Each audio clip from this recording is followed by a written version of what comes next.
বনি ইসরাইলের একজন বুজুর্গ যার নাম ছিল জুরাইজ। 24 বুজুর্গ মুস্তাজাবুদ দাওয়া, হাত উঠালে যার দোয়া কবুল হয়ে যায়। তিনি হাত উঠে দোয়া করেছেন, হাত উঠালে আল্লাহ তার দোয়াকে কবুল করে। এত বড় মুস্তাজাবুদ দাওয়া আল্লাহর ওলি। এই মুস্তাজাবুদ দাওয়া আল্লাহর ওলি একদিন, কথাগুলো সংক্ষেপ করে বলবার জন্য বলতেছি, একদিন নামাজে দাঁড়িয়েছেন রাত্রবেলা, নফল নামাজ। কি নামাজ? কথা বলেন, কি নামাজ? নফল নামাজে দাঁড়ালেন জুরাইজ আল্লাহর ওলি। রাত হয়ে গেলে নামাজে দাঁড়িয়ে যায়। তার কলিজার টুকরা মা এসে ডাক দিয়া বলছেন জুরাইজ। জুরাইজ তখন নামাজে দাঁড়িয়ে আছে, কানে আওয়াজ এসেছে, মা ডাকতেছেন। আমি কি করব? মনে মনে বলতেছে, কালা রব্বি ইন্না সলাতি ওয়া উম্মি, আয় আল্লাহ, আমি তোমার কদমে নামাজে দাঁড়িয়ে গেছি তোমার সামনে। একদিকে আমার মা আমাকে ডাকতেছে, আমি নামাজে, আমি কি করব?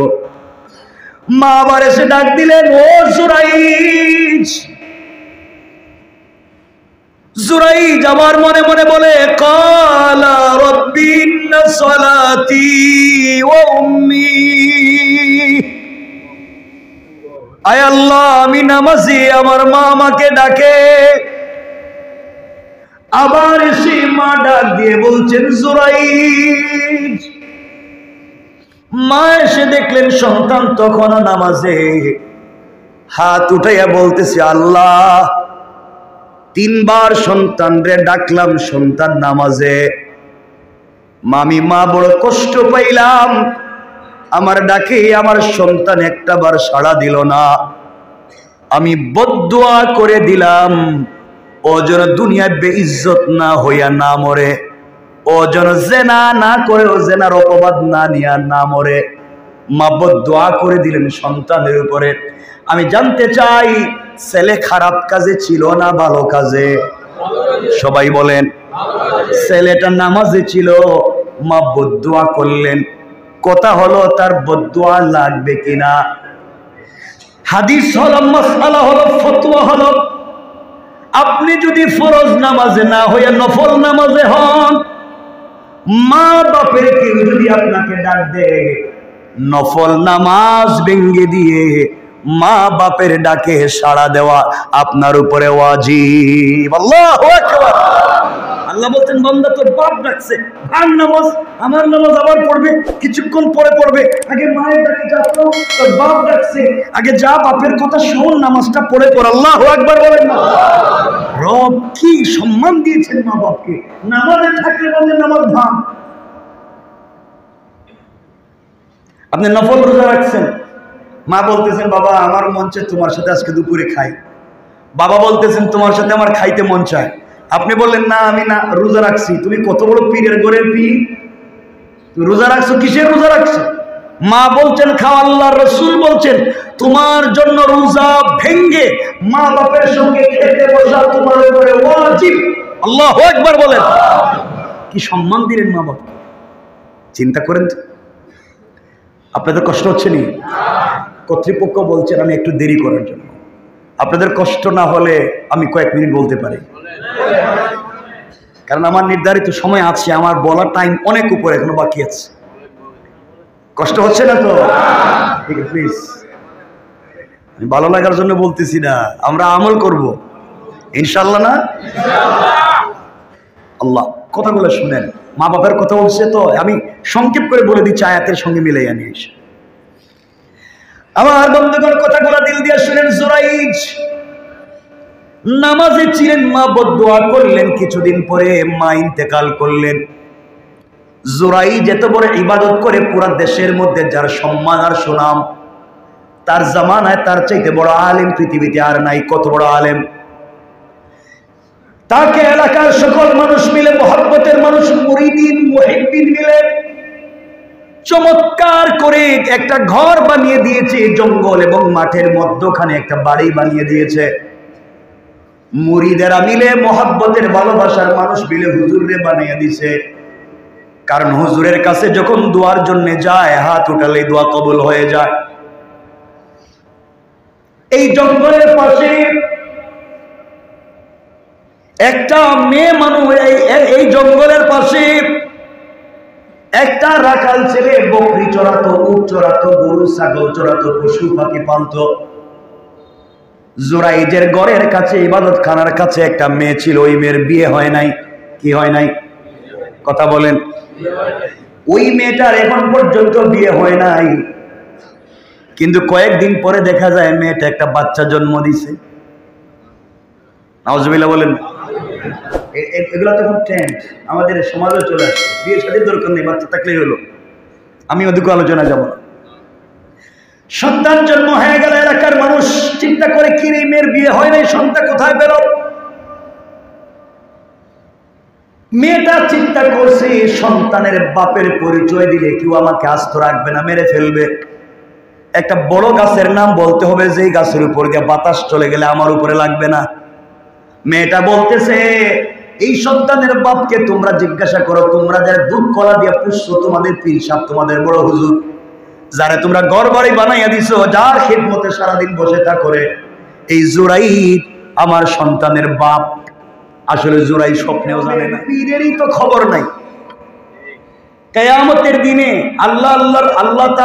আল্লাহ রাসূল তার মেয়েকে বলছেন, ইয়া ফাতিমা আনকিজি নাফসাকে মিনান নার, ও মা তুমি তোমাকে জাহান্নামের আগুন থেকে বাঁচাইও। আমি বাপ, বিশ্বনবী সরকারে কায়নাত, আল্লাহর বন্ধু, আমি বাপ। এই পরিচয় দিলে কবরেও তোমারে কেউ চিনবে না, এই পরিচয় দিলে আখিরাতেও চিনবে না।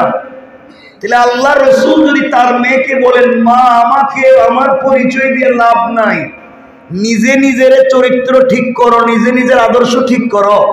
আমি জানতে চাই, আপনারা যারা এখানে মুসল্লিরা বসে রয়েছেন, আমি যদি কিয়ামতের দিন বলি, আল্লাহ আমি তো এদের ইমাম সাহেব ছিলাম, আমারে মাফ করে দাও, আপনারা যদি বলেন, হুজুর উনি আমাদের ইমাম সাহেব ছিল, আমাদেরকে মাফ করে দাও, কাজ হইব নি? বলেন কাজ হবে? কেউ কারো পরিচয় চিনবে না। পীর সাহেব পরিচয়, ওই দিন পীররে পাইবে কই? পীরই তো পাইবেন না, আশেপাশে পাইবেন না। কারণ যেখানে নবীরা বলতেছে রব্বি নফসি, আল্লাহ আমারে বাঁচাও, আমারে বাঁচাও, মানুষেরা গিয়ে আদমরে বলবে আপনি একটু সুপারিশ করেন, তিনি বলবেন আমি না, ইব্রাহিম বলবেন আমি না। যেখানে নবীরাও সুপারিশ করতে সাহস পাবেন না, এখানে আমি আর আপনি পারবো? একটু বলেন না। আমার কথা বিশ্বাস হয় নাই? বিশ্বাস না হলে একটু হাত তুলে দেখান যে আমার বুঝে ধরে নাই, যে আমার বুঝে ধরছে না। কমপক্ষে সমাজ এত নিকৃষ্ট হয়েছে, কথাগুলো দিল দিয়ে শোনেন। এই কাজগুলো আমরা এইভাবে ঘটাচ্ছি, সমাজকে কত নিচে নামিয়ে দিয়েছি। আমাদের দিলের ভিতরে মানুষের প্রতি মায়া দয়া বলতে কিচ্ছু নাই। কথা বলেন না কেন? আজকালকে কে কাকে মারলো, কে কারে কুপাইলো, এগুলা ডাল ভাত। এই যে আমরা দেখলাম গত 2 দিন আগে চট্টগ্রামের আদালত চত্বরে রাষ্ট্রপক্ষের একজন আইনজীবী, আমি এই কথাগুলো মাঠে ময়দানে বলেছি, রাষ্ট্রপক্ষের একজন আইনজীবী যার নাম সাইফুল ইসলাম আলিফ, তাকে পরিকল্পিতভাবে হত্যা করা হলো, পুরা বডি কুপিয়ে কুপিয়ে তাকে মেরে ফেলা হলো। এই বাংলাদেশে বড় বড় জিএমবির নেতাদের ফাঁসি দেওয়া হয়েছে, কিন্তু রাষ্ট্রপক্ষের আইনজীবীকে কেউ আঘাত করেনি। এই দেশে বহুত বড় বড় রাজনৈতিক ব্যক্তিদেরকে ফাঁসি দেওয়া হয়েছে, রাষ্ট্রপক্ষের আইনজীবীকে কেউ হত্যা করবার সুযোগ পায়নি। এই দেশে এরশাদ শিকদারের মতো মানুষকেও হত্যা করা হয়েছে, কিন্তু রাষ্ট্রপক্ষের আইনজীবীকে হত্যা করবার কেউ সুযোগ পায়নি। কিন্তু এই দেশের এই ফেসিবাদী সংগঠন, এই সন্ত্রাসী জঙ্গি সংগঠন যেইভাবে পরিকল্পিতভাবে একজন দিনদার মুসলিম সরকার পক্ষের আইনজীবীকে কুপিয়ে কুপিয়ে হত্যা করেছে, এটা যদি চলতেই থাকে এই মুসলমানের দেশে আমরা শান্তিতে থাকতে পারবো না। আমরা পরিষ্কার করে বলে দিই, যারা এই সমস্ত কাজ করেছে, যারা এগুলার প্ররোচনা দিয়েছে, যারা এদেরকে সাপোর্ট আর সহযোগিতা করেছে, সবগুলারে আইনের আওতায় এনে ফাঁসির ব্যবস্থা করা দরকার। দেশটাকে যার যেভাবে মন চায় সেইভাবে চালিয়ে দেশটাকে ধ্বংসের দ্বার প্রান্তে নিয়ে যেতে চাচ্ছে। আফসোস হয়, এটা কল্পনা করা যায় না। রাষ্ট্রপক্ষের আইনজীবীকে হত্যা করে ফেলবে। আজকে তাকে হত্যা করেছে, কালকে আমাকে করতে পারে, পরশুদিন আপনাকে করতে পারে। কারণ কি? আমি এগুলা দেখেন রাজনৈতিক কথা নয়, শুধু শুনবেন আপনারা কি বলি শেষ পর্যন্ত। এই যে এই অ্যাডভোকেট মারা যাওয়ার পরে তার জানাজায় লাখ লাখ মানুষ হলো, বলেন তো এই মারা যাওয়ার আগে এই লোকটারা কেউ চিনত? অপরিচিত, অপ্রসিদ্ধ। এই ছেলেটা আলেম ছিল? বলেন, বড় কোনো আলেম ছিল? বাংলাদেশের প্রসিদ্ধ কোনো ব্যক্তি ছিল? কিচ্ছু না। সে কি পলিটিক্সের কোনো নেতা ছিল? নন পলিটিক্যাল পারসন, নন আলিম, অপ্রসিদ্ধ একটা যুবক, কিন্তু অন্যায়ভাবে জুলমের শিকার হয়ে শহীদ হয়ে যাওয়ার কারণে শুধু বাংলাদেশ নয়, সারা পৃথিবীর মানুষ তাকে চিনছে। সুতরাং যারা জালেমের পক্ষ নিয়েছে, যারা জালেমদের পক্ষ নিয়েছে, এইভাবে মানুষকে হত্যা করে, কালকে আপনার ছেলেকে, পরশুদিন আমাকে এইভাবে কুপিয়ে হত্যা করতে পারে। এই জন্য এই দেশে আমরা আইন শৃঙ্খলা বাহিনীকে পরিষ্কার করতে চাই। এই দেশের ল যারা দেখেন, আমরা তাদেরকেও ভালো করে বলতেছি, আমরা কিচ্ছু চাই না, আমরা এই দেশে শান্তিতে বসবাস করতে চাই। আমরা স্বাধীন দেশে একটু শান্তিতে থাকতে চাই। আমরা ডাল ভাত খাই থাকতে রাজি। আমরা 5 ওয়াক্ত নামাজ পড়তে চাই। আমরা শান্তিতে থাকতে চাই। আমরা মারামারি, ফিতনা, ফাসাদ পছন্দ করি না। এগুলো আমরা চাই না। কিন্তু আমি যে কথা নিয়ে আসবার জন্য এই কথা নিয়ে আসলাম, এই জানাজায় যারা গেল, এই বিপ্লবী নেতারা, সার্জিস গেল, হাসনাত গেল, আসার সময় চুনতিতে তাদের গাড়ি অ্যাক্সিডেন্ট হলো। হয়তো পরিকল্পিত হত্যা হইতে পারে, তবে অ্যাক্সিডেন্ট হইতে পারে। আমি যেটা বলতে চাই, মনে রাখবেন, পরিকল্পিত হইতে পারে, এমনিও হইতে পারে, ঢাকায়ও তাদেরকে এমন হইল। আমি যেটা বোঝাতে চাই, প্রত্যেকটা বৎসর ওয়াজের ময়দানে রাত্রবেলা উলামায়ে কেরাম যখন ওয়াজ শেষ করে আসেন, ডক্টর আব্দুল্লাহ জাহাঙ্গীর সাহেব গাড়ি রোড অ্যাক্সিডেন্ট করে শহীদ হয়েছেন। আজও কেন শহীদ হয়েছেন এর কোনো কারণ কেউ বের করতে পারে নাই। সবাই বলতেছে পরিকল্পিত। মরহুম আইনুদ্দিন আল আজাদ, সে হত্যা হয়ে গেল এইভাবে গাড়ি অ্যাক্সিডেন্ট করে। 2500-এর ইমদাদুল হক 2500 বাংলাদেশের বরেণ্য একজন মুফাসসির ছিলেন, গাড়ি অ্যাক্সিডেন্ট করে শহীদ হয়ে গেল। প্রত্যেকটা বছর এইভাবে অনেক উলামায়ে কেরাম গাড়ি অ্যাক্সিডেন্ট করে শহীদ হয়ে যান। কেউ কেউ দেখা যায় ডাকাতির কবলে পড়ে শহীদ হয়ে যান। এই যেগুলা চলতেছে, পরিকল্পিত হোক আর অ্যাক্সিডেন্ট হোক, আমরা স্বাধীন দেশে বসবাস করি, আমরা এগুলা থেকে মুক্তি চাই। যারা এগুলা করে, এগুলার সাথে জড়িত, তাদেরকে আইনের আওতায় এনে স্বাধীনভাবে আমাদেরকে বসবাস করার সুযোগ দেওয়া হোক। সকলে বলেন, আমরা এই কথা আওয়াজ তুলতে পারবো তো ইনশাআল্লাহ? আল্লাহ আমাদেরকে হেফাজত করুক, বলেন আমিন। কারণ এই যে এতগুলা কথা বললাম, এতগুলা কথার পিছনে একটা সূত্র হলো, যেই বেচারা নামাজ পড়ে না, আল্লাহকে ভয় করে না, রসুলকে ভালোবাসে না। যেই বেচারা এতিমকে দেয় না, সে আল্লাহকে ভালোবাসে না, রসুলকে মহব্বত করে না। যেই বেচারা গীবত শিকায়ত করে, সে আল্লাহকে ভালোবাসে না, রসুলকে মহব্বত করে না। যেই বেচারা কিয়ামতের দিনকে বিশ্বাস করে না, সে আল্লাহকেও ভালোবাসে না, রসুলকে ভালোবাসে না।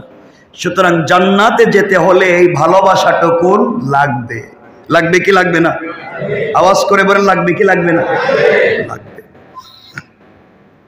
দেখেন তো রসুল কেমন ছিলেন সমাজে, রসুল কেমন ছিলেন দেখেন। আমরা খুব দূরে যাব না, খুব বড় কোনো কথা বলবো না। রসুল কেমন ছিলেন পাবলিকের সাথে। আমি বড় হুজুর হয়ে গেলে পাবলিকের সাথে মুসাফা করি না। মোয়ানাকে কর, তুমি কিসের বড় হুজুর? তুমি আল্লাহ রসুলের চাইতে বড়?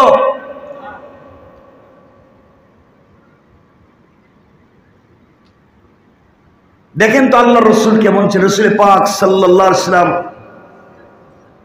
বুঝবেন, রসুল মদিনার মসজিদের খতিব, মদিনার মসজিদের ইমাম, মদিনার রাষ্ট্রের প্রধান, যুদ্ধের সেনাপতি, এত বড় একজন দায়িত্বশীল বের হয়েছেন মদিনার বাজারে। আল্লাহ হাদিসের কথা, রসুল বের হয়েছেন কোথায়? মদিনার বাজারে। দেখুন তো কি করেন তিনি পাবলিকের সাথে। আমার মুসলমান বন্ধুগণ, গভীর মনোযোগ। আল্লাহ রসুল সাল্লাল্লাহু আলাইহি ওয়াসাল্লাম ঘর থেকে বের হলেন, মদিনার বাজারের দিকে ছুটলেন, বাজারে পৌঁছে গেলেন। বাজারে গিয়ে দেখেন, বাজারে যাওয়ার পরে দেখেন একজন কালো সাহাবী গোলাম, একজন কালো সাহাবী গোলাম গ্রাম থেকে এসেছে কিছু সবজি নিয়ে, ক্ষেতের কিছু সবজি নিয়ে বাজারে এসেছে। কলা পাতার মধ্যে বা এমন কোন জিনিসের মধ্যে তাজা তাজা সবজিগুলা রেখে বিক্রি করতে চায়, কিন্তু কালো মানুষ হওয়ার কারণে কুচকুচে কালো, কেউ তার কাছে হয়তো আসে না, সবজিগুলাও নিয়ে যায় না। এভাবেই চিল্লাচ্ছে 1 টাকা অথবা 2 টাকা, 1 দিরহাম 2 দিরহাম, 1 দিনার 2 দিনার করে চিল্লাচ্ছে, কেউ নিতে আসে না। আমি শুধুমাত্র বুঝাচ্ছি আমাদের আদর্শটা কেমন হওয়া চাই। আল্লাহ রসুল কত বড় লিডার।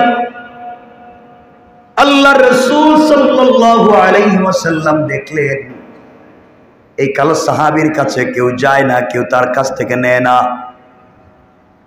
কালো বসে আছে কলা পাতার মধ্যে বা কোন পাতার মধ্যে বসে বসে বিক্রি করে, কেউ জিনিস নেয় না। আল্লাহ রসুল আস্তে আস্তে ওই ব্যক্তির কাছে পৌঁছে গেলেন। আকায়ে নামদার তাজদারে মদিনা সরকার দু আলম বিশ্বনবী রাসূল পাক সাল্লাল্লাহু আলাইহি ওয়াসাল্লাম আস্তে আস্তে ওই কালো সাহাবীর কাছে গিয়ে তার পায়ের সঙ্গে পা লাগিয়ে বসে পড়লেন মাটির মধ্যে। আল্লাহু আকবার। তার পায়ের সঙ্গে পা লাগিয়ে বসে পড়লেন।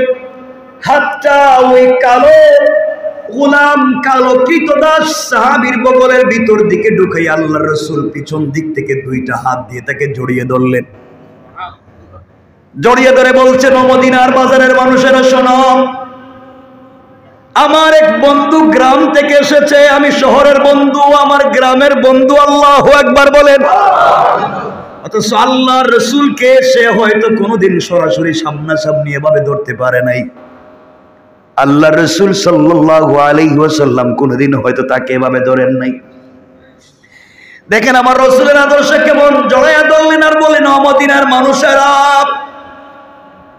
আমার এক বন্ধু গ্রাম থেকে এসেছে, কিছু তাজা সবজি নিয়ে এসেছে, শহরের বন্ধুর বাজারে এসেছে। আমিও বন্ধুর পাশে বসে গেলাম, কার কি লাগবে নিয়ে যাও। আল্লাহর রসুল যখন এই কথা বলে বসে পড়লেন, যে বেচারার সারা দিন চলে গেল কেউ নেয় না, আল্লাহর রসুল বসে যাওয়ার কারণে একজন সাধারণ কৃতদাসকে জড়িয়ে ধরে নিজের বন্ধু বলে পরিচয় দেওয়ার কারণে এক মুহূর্তের ভিতরে ডাবল দামে তার সবজিগুলা বিক্রি হয়ে যায়। চিন্তা করেন রসুলের আদর্শ কেমন ছিল, কি আদর্শ নিয়ে তিনি তাকে জড়িয়ে ধরলেন, কি আদর্শ নিয়ে মানুষের সঙ্গে মেলামেশা করতেন। সাহাবী চোখের পানি ছেড়ে দিলেন আর বললেন, ইয়া রাসূলুল্লাহ, আপনি আমাকে আজকে যে সম্মানিত করলেন বন্ধু বলে, আসলে কি আমি আপনার বন্ধু? আমি জানতে চাই। আল্লাহ রসুল বলছেন, তুমি কালো হতে পারো, তোমার পরনের জামা ময়লা হতে পারে, তোমাকে দেখতেও সুন্দর লাগতে পারে, কিন্তু তোমার দিলের ভিতরে আল্লাহর মহব্বত, আমি রসুলের ভালোবাসায় ভরা। এই জন্যে আমি সাক্ষ্য দিলাম, তুমি যদি এই ভালোবাসা নিয়ে মরে যাও, আমার হাত ধরে জান্নাতুল ফিরদাউসে চলে যাবে। সাহাবী ডাক দিয়া বলছেন, ইয়া রাসূলুল্লাহ, আপনি আমাকে আরেকটু জড়াইয়া ধরে, যতদিন বেঁচে থাকবো আপনার এই জড়িয়ে দেওয়ার মহব্বত আর ভালোবাসা দিলে থাকবে। ইয়া রাসূলুল্লাহ, আজ আপনি আমাকে যত সম্মানিত করলেন, আল্লাহ তাআলা আপনাকে আসমান জমিনে দুনিয়া আখিরাতে সম্মানিত করুক। আল্লাহ রসুল সাল্লাল্লাহু আলাইহি ওয়াসাল্লাম বললেন, আমি যে তোমাকে আগে চিনতে পারলাম না, আগে পরিচয় দিতে পারলাম না, বাজারে যদি আগে এসে দেখতাম তোমার কষ্ট কম হইতো। এই জন্য কিয়ামতের দিন আল্লাহর আদালতে আমার বিরুদ্ধে তুমি কোনো নালিশ করবে না। আল্লাহু আকবার। চিন্তা করেন তোমার আমার রাসূলের চরিত্রটা কেমন ছিল, আমি এতটুকুনি বুঝাইতে চাই। কতটুকুন মনে রাখবেন আল্লাহর রাসূল কেমন ছিলেন, আমি আরো সামনে দিয়ে কথা বলে নিয়ে আসতেছি। এই জন্য আমার মুসলমান বন্ধুগণ, যে কথা বলতে চাই, আল্লাহর রাসূল সাল্লাল্লাহু আলাইহি ওয়াসাল্লাম কই সাহাবী বলছেন, ইয়া রাসূলুল্লাহ, শুধুমাত্র আমার সবজি বিক্রি হওয়ার জন্য হয়তো আপনি পলিসি করে আমার সবজিগুলা বিক্রি করাইয়া দিলেন গরিব মনে করে। সত্যি যদি আমার বন্ধু, আপনি যদি আমার বন্ধু হন, আমি যদি আপনার বন্ধু হই, তাহলে আমার হাতটা ধরেন তো। আপনার বড় বড় সাহাবী আবু বকর, ওমর, উসমান, আলী আছে, এদের সামনে আমাকে নিয়ে বলেন তো, এই যে আমার বন্ধু। আল্লাহু আকবার।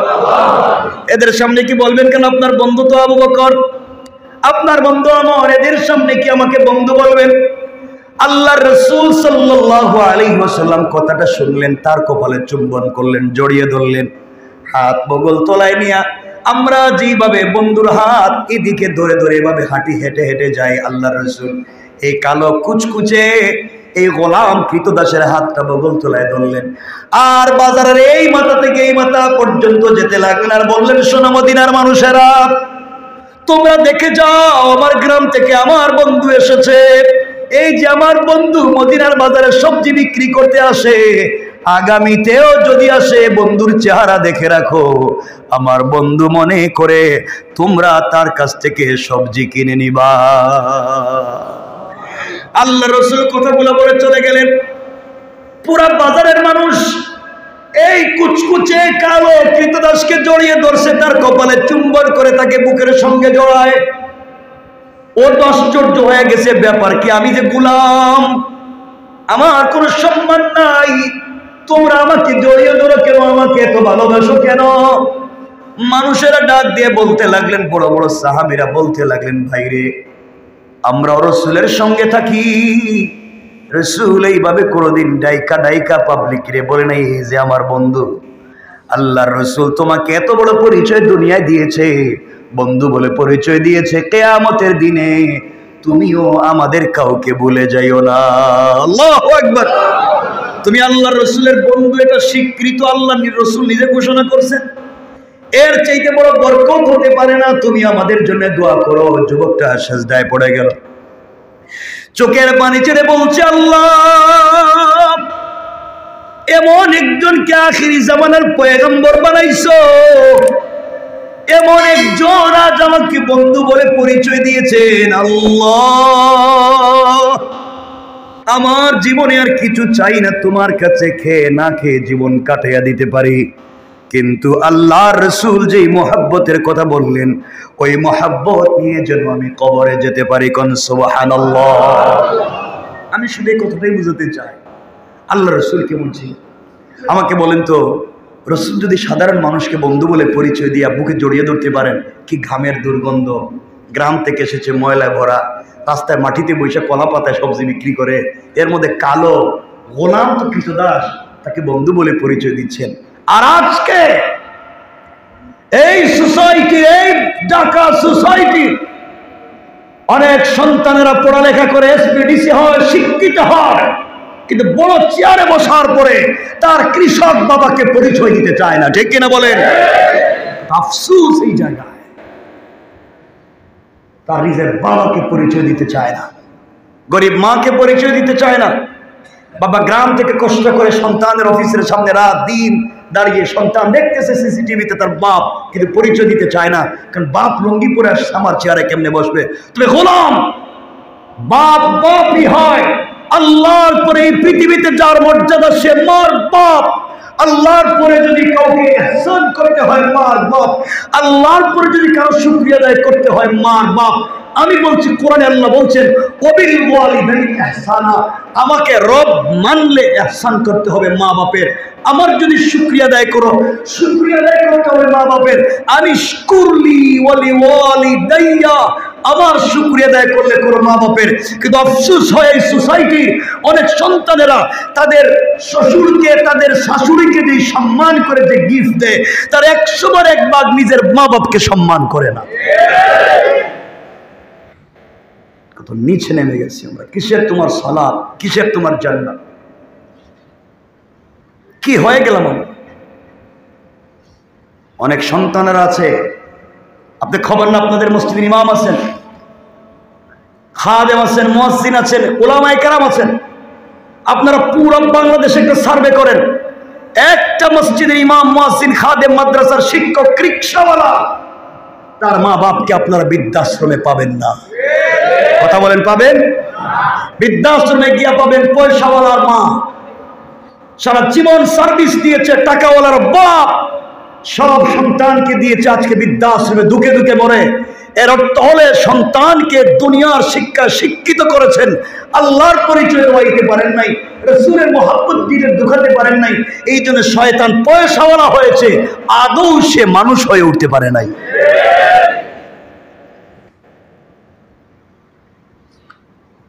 কত সন্তান দেখবেন এই বৃদ্ধাশ্রমে কাজ করে, জিজ্ঞাসা করবেন বাপ আমরা একবার গেলাম ইন্টারভিউর জন্য, একটা ছেলে প্রতিবন্ধী, সে বৃদ্ধাশ্রমে কাজ করে। তো জিজ্ঞাসা করলাম তুমি কাজ করো কেন? তুমি তো প্রতিবন্ধী। আমার ঘরে আমার মা আছেন অসুস্থ, আমার চাইতে অসুস্থ, ওই মাকে খাওয়ানোর জন্য আমি এখানে আসছি। চিন্তা করলেন, প্রতিবন্ধী ছেলে বৃদ্ধাশ্রমে কাজ করে মাকে ভালো রাখবার জন্য, আর শিক্ষিত ছেলে কোটি টাকার মালিক হইয়া ভালো বিছানায় থাইকা মা বাপরে বৃদ্ধাশ্রমে পাঠায়। আল্লাহ এদের উপরে লানত করুক, বলেন আমিন। এই জন্য দুহাত জোর করে বলছি, দরকার হলে আপনাদের পা গুলা দেন, আমি আপনাদের পায়ে হাত রেখে বলি যাই করেন বাবা, সন্তানদেরকে মানুষ বানান, আল্লাহর ওয়াস্তে মানুষ বানান। আল্লাহর ওয়াস্তে সন্তানদের প্রতি মা বাপের যে কি, মা বাপ যে কি জিনিস, আল্লাহ রসুল কি জিনিস, এটা শিক্ষা দেন, এটা শিক্ষা দেন। সারা জীবন সন্তান সন্তান করলেন, কত মা বাপ আছেন আজকে কষ্ট পাচ্ছেন শুধু ঘরের ভিতরে সন্তানের কারণে ঠিক মতো ঔষধ আইনা দেন। মা বাপ অসুস্থ হলে বাইরে নিয়ে যায়, প্রত্যেক সপ্তাহে শুক্রবার বৃহস্পতি নিজের বউরে লইয়া পুরা ঢাকা শহর ঘুরে রেস্টুরেন্টে খায়, কিন্তু মা বাপের এগুলা কপালে নাই। আহা, এগুলা বললে তো আপনারা কষ্ট পাবেন জানি, তো আমার কি, আমার আর কি, আমি কষ্ট পাইবেন তাইতাম না, কিন্তু আমি তো কথা বলতেছি শুধু ভালোবাসার কারণে। আমরা সবাই জান্নাতে যেতে চাই, সবাই একসাথে জান্নাতে যেতে চাই।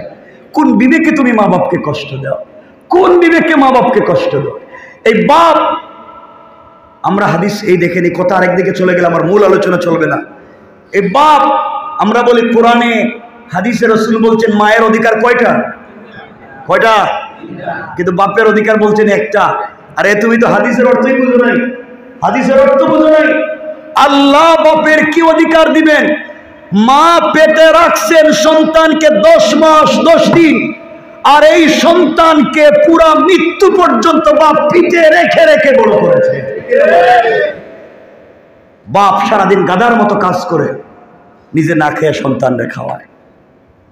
পুরা পরিবার, একজন পুরুষ মানুষ সারাদিন গাধার মতো কাজ করে, পকেটে পয়সা, নিজে খায় না, কারণ তার এক চোখে কেরিয়ার, আরেক চোখে পরিবার, 3 নম্বর কোনো চোখ নাই যে নিজের দিকে তাকায় দেখবে যে আমি ঠিক আছে কিনা।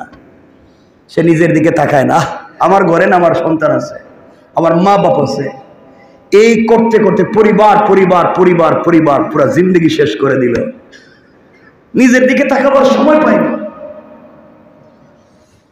কেমনে তুমি সেই মা বাপকে কষ্ট দাও? আমার তো বুঝে ধরে।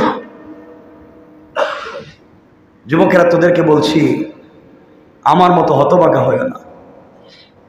আল্লাহ আমার দুনিয়ায় ডাল ভাত খাওয়ার ব্যবস্থা দিছে, আফসোস আমি এই সময় আমার বাপকে পাই নাই। আমি পারলাম না সে বাপকে এই সময় পাইতে। 2012 সালের 10 ফেব্রুয়ারি শুক্রবার বাবা ইন্তেকাল করলেন। এই যে কষ্ট জমাট হয়ে গেল, কসম আল্লাহ পাকের, আল্লাহর ঘর মসজিদে বলছি, আজও আমি সেই কষ্ট ভুলতে পারলাম না। আমি স্বাভাবিক আজও জিন্দেগিতে স্বাভাবিক হতে পারলাম না, কিছুই যেন আমাকে আর কাজ করে না।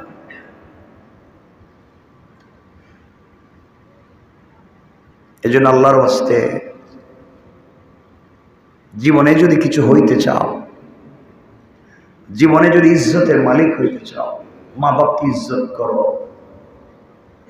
পয়সাওয়ালা যদি হতে চাও, মা বাপের পিছনে ইনভেস্ট করো, ব্যাংকে নয়, ব্যবসায় নয়।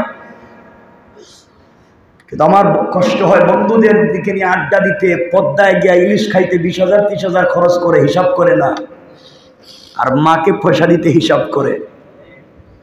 বাপকে পয়সা দিতে হিসাব করে তুমি নিমক হারাম। মা বাপকে পয়সা দিতে কিসের হিসাব? তুমি রাখতেছো মনে করে ইনভেস্ট করছো, আখিরাতে আল্লাহ তোমাকে 100 ডাবল করে ফিরাইয়া দিবে। আল্লাহু আকবার বলে।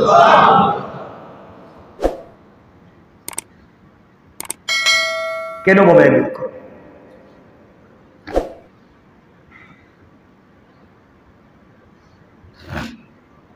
গত বছর আমার এখানে নাই, আমার আশরাফ ভাই ছিলেন, এখানে আসেন নাই হয়তো আজকে।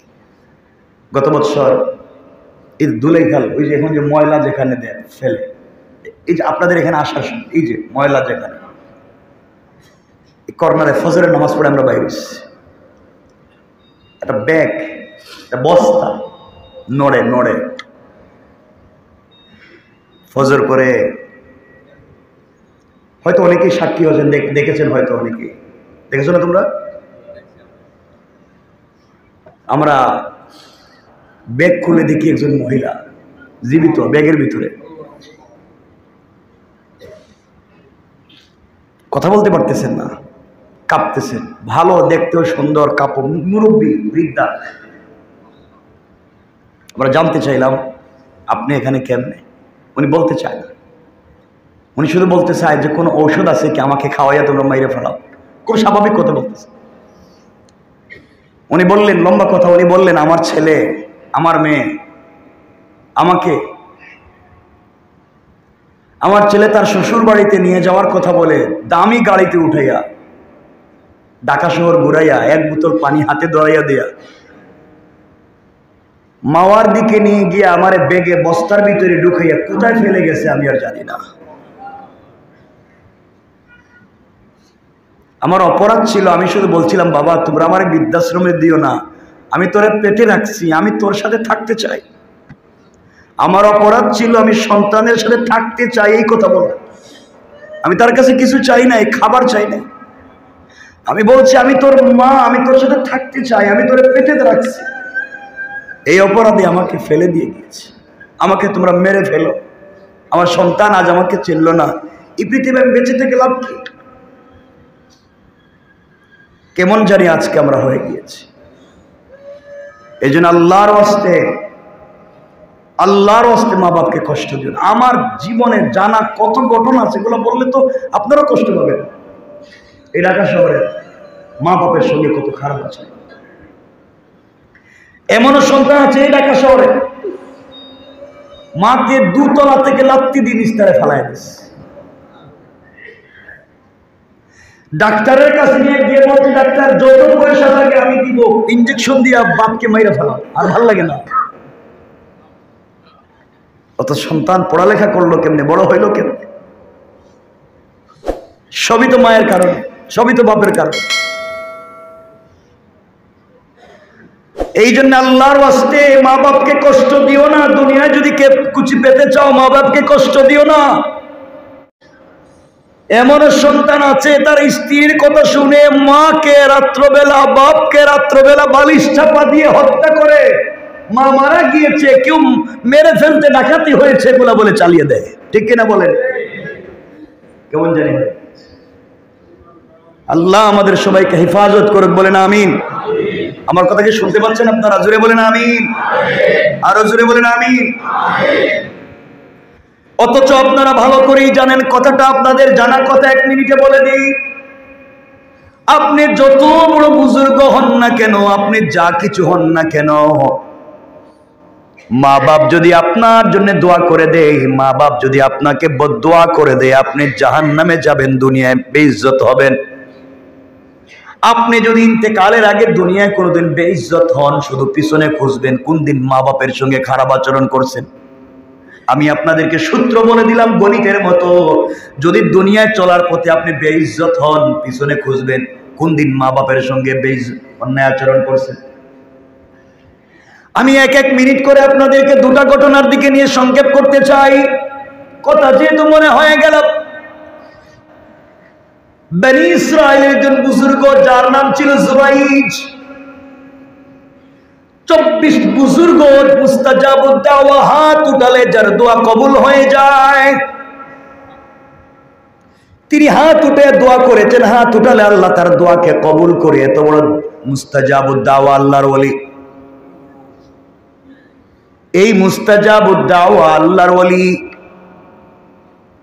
একদিন, কথাগুলো সংক্ষেপ করে বলবার জন্য বলতেছি, একদিন নামাজে দাঁড়িয়েছেন রাত্রবেলা, নফল নামাজ। কি নামাজ? কথা বলেন, কি নামাজ? নফল নামাজে দাঁড়ালেন। জুরাইদ আল্লাহর ওলি রাত হয়ে গেলে নামাজে দাঁড়িয়ে যায়। তার কলিজার টুকরা মা এসে ডাক দিয়া বলছেন, জুরাইদ। জুরাইদ তখন নামাজে দাঁড়িয়ে আছে, কানে আওয়াজ এসেছে, মা ডাকতেছেন। আমি কি করব? মনে মনে বলতেছে, কালা রব্বি ইন্না সলাতি ওয়া উম্মি। আয় আল্লাহ, আমি তোমার কদমে নামাজে দাঁড়িয়ে গেছি তোমার সামনে, একদিকে আমার মা আমাকে ডাকতেছে, আমি নামাজে, আমি কি করব? মা আবার এসে ডাক দিলেন, ও জুরাইদ। জুরাইদ আবার মনে মনে বলে, কালা রব্বি ইন্না সলাতি ওয়া উম্মি। আয় আল্লাহ, আমি নামাজি, আমার মা আমাকে ডাকে। আবার এসে মা ডাক দিয়ে বলছেন, জুরাইদ। মা এসে দেখলেন সন্তান তখনও নামাজে, হাত উঠাইয়া বলতেছে, আল্লাহ, 3 বার সন্তান রে ডাকলাম, সন্তান নামাজে। মামি মা বড় কষ্ট পাইলাম, আমার ডাকে আমার সন্তান একটা বার সাড়া দিল না। আমি বদদুয়া করে দিলাম, ও যেন দুনিয়ায় বেইজ্জত না হইয়া না মরে, ও যেন জেনা না করে, ও জেনার অপবাদ না নিয়া না মরে। মা বদদুয়া করে দিলেন সন্তানের উপরে। আমি জানতে চাই, ছেলে খারাপ কাজে ছিল না ভালো কাজে? সবাই বলেন। ছেলেটা নামাজে ছিল, মা বদদুয়া করলেন। কথা হলো, তার বদদুয়া লাগবে কিনা? হাদিস হলো, মাসআলা হলো, ফতোয়া হলো, আপনি যদি ফরজ নামাজে না হইয়া নফল নামাজে হন, মা বাপের কেউ যদি আপনাকে ডাক দেয়, নফল নামাজ ভেঙ্গে দিয়ে মা বাপের ডাকে সাড়া দেওয়া আপনার উপরে ওয়াজিব। আল্লাহু আকবার। আল্লাহ বলতেন, বান্দা তোর বাপ ডাকছে, ভাঙ নামাজ, আমার নামাজ আবার পড়বে, কিছুক্ষণ পরে পড়বে, আগে মায়ের ডাকে যা, তোর বাপ ডাকছে, আগে যা, বাপের কথা শোন, নামাজটা পড়ে পড়। আল্লাহু আকবার বলেন না?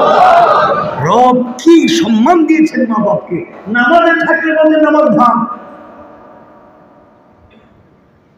আপনি নফল রোজা রাখছেন, মা বলতেছেন, বাবা আমার মন চায় তোমার সাথে আজকে দুপুরে খাই। বাবা বলতেছেন, তোমার সাথে আমার খাইতে মন চায়। আপনি বললেন, না আমি না রোজা রাখছি। তুমি কত বড় পীরের ঘরের পীর, তুমি রোজা রাখছো, কিসের রোজা রাখছো?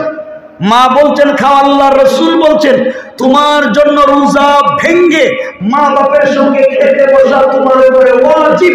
আল্লাহু আকবার বলেন। কি সম্মান দিলেন মা বাপকে, চিন্তা করেন তো। আপনাদের কষ্ট হচ্ছে নি? কর্তৃপক্ষ বলছেন আমি একটু দেরি করার জন্য। আপনাদের কষ্ট না হলে আমি কয়েক মিনিট বলতে পারি, কারণ আমার নির্ধারিত সময় আছে, আমার বলার টাইম অনেক উপরে এখনো বাকি আছে। কষ্ট হচ্ছে না তো? ঠিক আছে, প্লিজ। আমি ভালো লাগার জন্য বলতেছি না, আমরা আমল করব ইনশাআল্লাহ। না আল্লাহ, কথাগুলো শুনেন। মা বাবার কথা বলছে তো, আমি সংক্ষেপ করে বলে দিচ্ছি, আয়াতের সঙ্গে মিলে আনি এসে।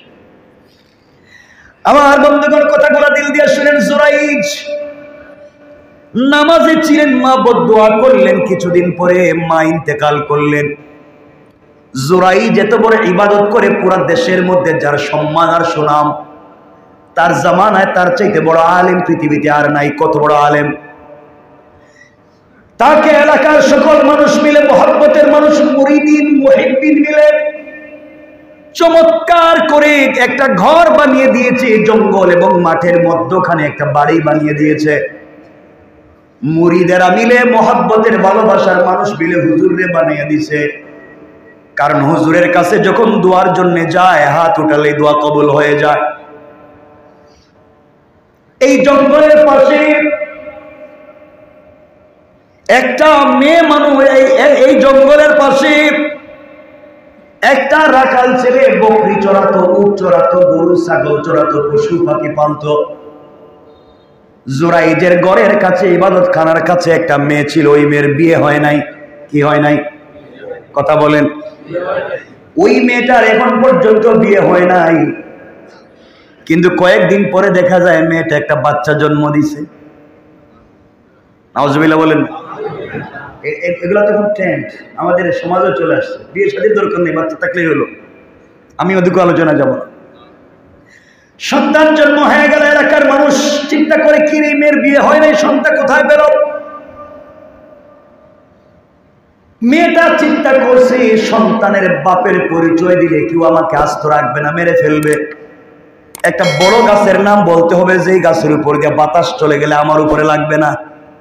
মেয়েটা বলতেছে, এই সন্তানের বাপকে তোমরা জিজ্ঞাসা করো, তোমরা যারা দুধ কলা দিয়ে পুষছো, তোমাদের পীর সাহেব, তোমাদের বড় হুজুর, যারা তোমরা ঘর বাড়ি বানাইয়া দিছো, যার খিদমতে সারাদিন বসে থাকরে, এই জুরাইদ আমার সন্তানের বাপ।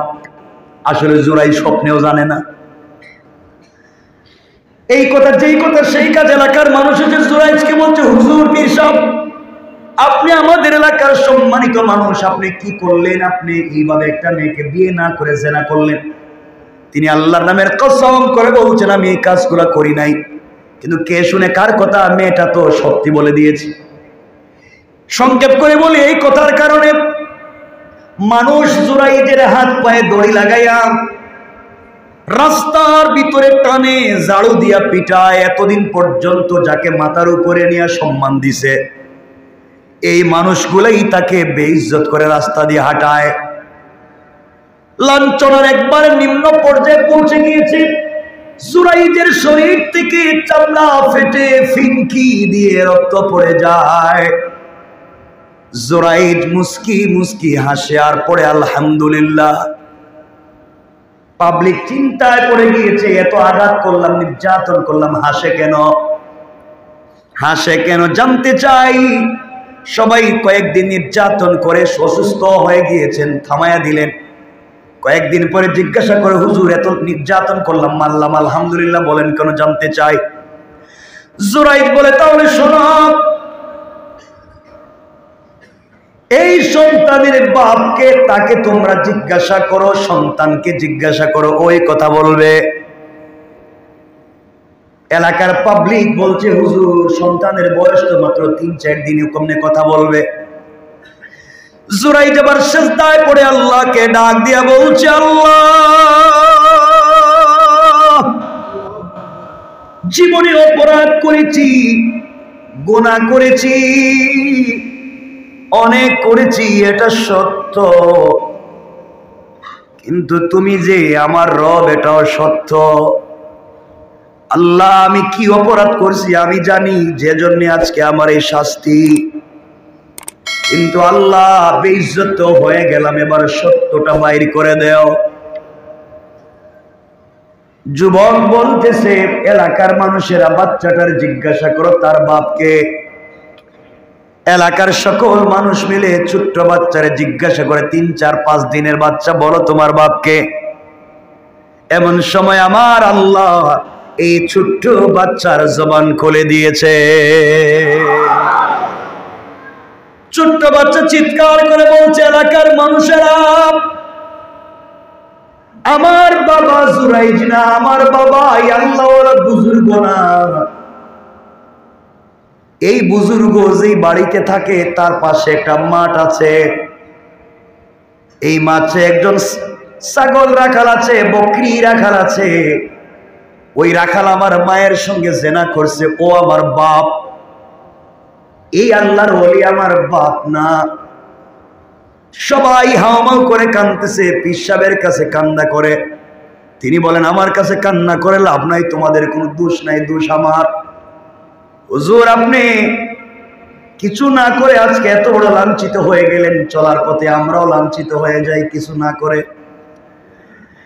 আল্লাহ ইজ্জত কেমনে দেয় দেখেন। এবার জুরাইদ বলতেছে, শোনো, আজ থেকে অনেক দিন আগে আমি নামাজে ছিলাম, আমার মা আমারে ডাক দিয়া বলছে, জুরাইদ এদিকে আসো। আমি নফল নামাজি ছিলাম, নামাজ ভেঙ্গে মায়ের ডাকে সাড়া দেওয়ার কথা ছিল, দেই নাই। আমি ঠিকঠাক মতো নামাজ আদায় করছি, এরপরে মায়ের শিয়রে গিয়েছি, মা রাগ করে আমার জন্য বদদুয়া করলেন। কারণ মা বাবার মুখ থেকে বদদুয়া হোক, দোয়া হোক, বের হয়ে গেলে আল্লাহর দরবারে কবুল না হয়ে ফিরে না। ধনুক থেকে তীর ছুটে গেলে যেভাবে ফিরিয়ে নিয়ে আসা যায় না, বন্দুক থেকে গুলি বের হয়ে গেলে যেভাবে আর ঢুকানো যায় না, মা বাবার মুখ থেকে দোয়া হোক, বদদুয়া হোক বের হয়ে গেলে আল্লাহর দরবারে কবুল না হয়ে ফিরে না। আমার মা আমার জন্য বদদুয়া করেছে, মায়ের কথা শুনি নাই, নামাজে ছিলাম, এই জন্যে আজকে মা বদদুয়া করে বলছিলেন জিনা না করেও যেন জিনার অপবাদ পাই, এই জন্য আজকের এই ঘটনা। লম্বা ঘটনা, সেদিকে যেতে চাইলাম, শুধু বুঝাতে চাইলাম মায়ের কথা, বাবার কথা নামাজের ভিতরে যদি ডাক দিয়ে শোনা ওয়াজিব। আল্লাহর ওলি না শুনবার কারণে আজকে কেমন শাস্তির মুখোমুখি, এই কথা এজন্য বুঝাতে চাইলাম। চলার পথে কোনোদিন আমরা সে নাফরমানি করব।